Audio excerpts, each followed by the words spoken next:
Hello everyone, my self doctor Rita Jain. आज हम NCERT 11th भारतीय अर्थव्यवस्था के विकास के अंतर्गत इस बात का अध्ययन करेंगे कि भारत में आधारित संरचना की विकास की नीति में अंग्रेज अपने क्या उद्देश्य पूरा करना चाहते थे। पहले क्वेश्चन को देखते हैं। क्वेश्चन में है आधारित संरचना। अब ये आधारित संरचना क्या होती है? आधारित संरचना का अर्थ होता है किसी देश में वे आधारभूत चीज़ें जिनके बिना विकास संभव ही नहीं, जैसे सड़क है, ट्रांसपोर्टेशन फैसिलिटी है, डाक तार व्यवस्था, ये सारी आधारित संरचना में आएगी। तो अंग्रेज़ों ने भारत में, आपको पता है, सड़क बिछाई, रेलवे लाइन बिछाई। ये आधारित संरचना के विकास अंग्रेज़ों ने क्यों किया, इसका उद्देश्य क्या था, यह आपसे क्वेश्चन में पूछा गया है। क्या आपको ऐसा लगता है कि इसका उद्देश्य भारत की जनता का विकास करना या जनसामान्य को सुविधा प्रदान करना होगा? नहीं, ऐसा कोई उद्देश्य नहीं था। ये जो सभी विकास किए थे अंग्रेज़ों ने, वो औपनिवेशिक हितों को साधने के लिए किए थे। औपनिवेशिक हित का अर्थ होता है कि जो उनका स्वयं का देश था लंदन, है ना, ब्रिटेन के जो हित हैं, यानी वो भारत से कच्चा माल ब्रिटेन ले जाएं और वहाँ से निर्मित माल भारत को बेच सकें, ये उनका एक औपनिवेशिक हित था और इसकी पूर्ति के लिए उन्होंने आधारित संरचना का विकास किया। आधारित संरचना में सबसे पहले उन्होंने सड़क का विकास किया। अब सड़क, उन्होंने ऐसी सड़क नहीं बिछाई जो कि आधुनिक परिवहन के साधनों के लिए उपयुक्त हो। सड़क जो थी वो कच्ची थी। तो ऐसी सड़कें उन्होंने क्यों बनवाई? इसलिए बनवाई जिससे कि अंग्रेजी सेना जो है वो आसानी से एक स्थान से दूसरे स्थान आ जा सके। फिर उन्होंने रेलवे स्टेशन का निर्माण कराया। अब ये जो रेलवे, मतलब जो सड़क थी, उसका निर्माण इसलिए भी करवाया जिससे कि जो कच्चा माल है वो रेलवे स्टेशन तक और पत्तन यानी बंदरगाहों तक पहुंच सके। फिर अंग्रेज़ों के पास जो भी निर्मित माल होता था जो ब्रिटेन से आता था, वह उन्हें लाभकारी बाज़ारों तक पहुंचाना होता था जिससे कि वह बिक सके। तो इसके लिए भी उन्होंने सड़कों का विकास किया। तो सड़कों का विकास तीन उद्देश्यों से किया। पहला तो सेना का आवागमन, दूसरा कच्चे माल को स्टेशन या पत्तन तक पहुंचाना और दूसरा निर्मित माल को लाभकारी बाज़ारों तक पहुंचाना। फिर अंग्रेज़ों के द्वारा रेल परिवहन का विकास किया गया। तो जो रेल परिवहन का विकास किया गया वह कृषि के व्यवसायीकरण के लिए किया गया। कृषि का व्यवसायीकरण का अर्थ होता है कृषि में जो भी फसलें उत्पादित हो रही हैं वो कैसी हों, व्यावसायिक फसलें हों।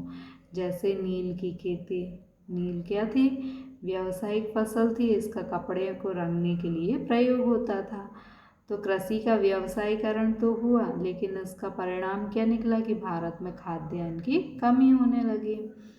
तो व्यवसायीकरण के उद्देश्य से उन्होंने रेल परिवहन का विकास किया। दूसरा, निर्यात का विस्तार। रेल परिवहन के द्वारा वस्तुओं का निर्यात किया जा सकता था, लेकिन निर्यात के विस्तार से भी भारत को कोई लाभ नहीं हुआ, क्योंकि निर्यात से जो भी विदेशी मुद्रा प्राप्त होती थी वो औपनिवेशिक हित यानी ब्रिटेन के जो हित हैं उनको साधने में लगाई जाती थी। फिर महंगी तार व्यवस्था, उस समय जैसे अभी फ़ोन है उस समय तार व्यवस्था होती थी।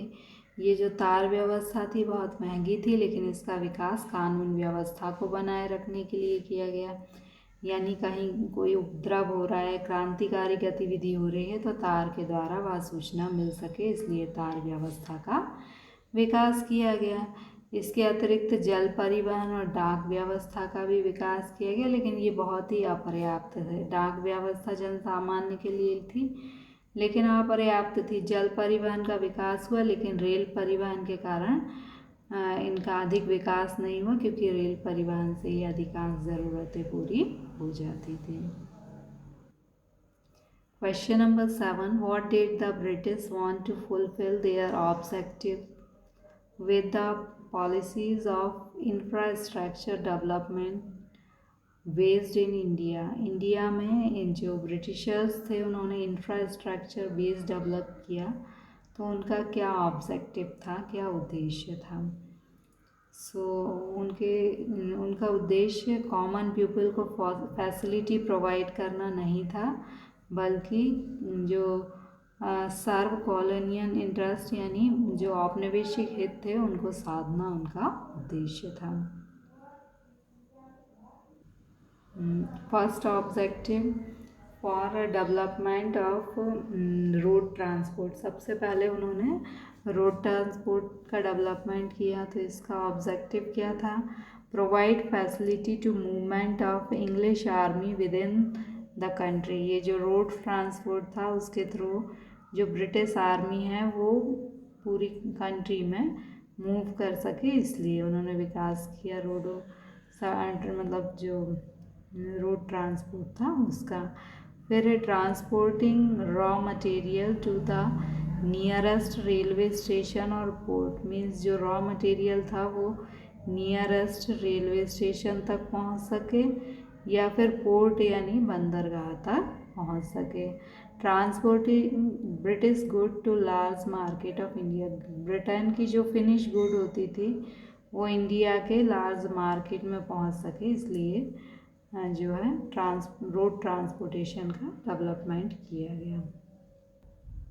Second objective for development of rail transport, इसके बाद रेल ट्रांसपोर्ट का डेवलपमेंट किया गया और इसका ऑब्जेक्टिव क्या था, कॉमर्शलाइजेशन ऑफ एग्रीकल्चर, मीन्स जो एग्रीकल्चर है उसमें जो है कॉमर्शियल क्रॉप जो है ग्रो की जा सके, इसलिए उन्होंने रेल ट्रांसपोर्ट डेवलप की और कॉमर्शियल क्रॉप जो है वो ब्रिटेन भेजी जा सके। एक्सपेंडिंग एक्सपोर्ट जो है वो बढ़ जाए रेल ट्रांसपोर्ट के द्वारा, इसलिए रेल ट्रांसपोर्ट जो है उसका डेवलपमेंट किया गया। The purpose of expensive telegraph, फिर उन्होंने टेलीग्राफी जो थी वो भी बहुत एक्सपेंसिव फैसिलिटी थी, लेकिन उसका डेवलपमेंट क्यों किया, मेंटेन द लॉ सिस्टम, यानी जिससे लॉ और ऑर्डर जो है वो मेंटेन रहे कंट्री में।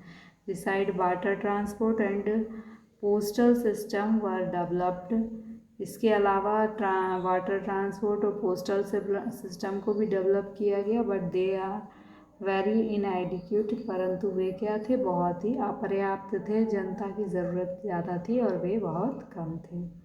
Okay, thank you.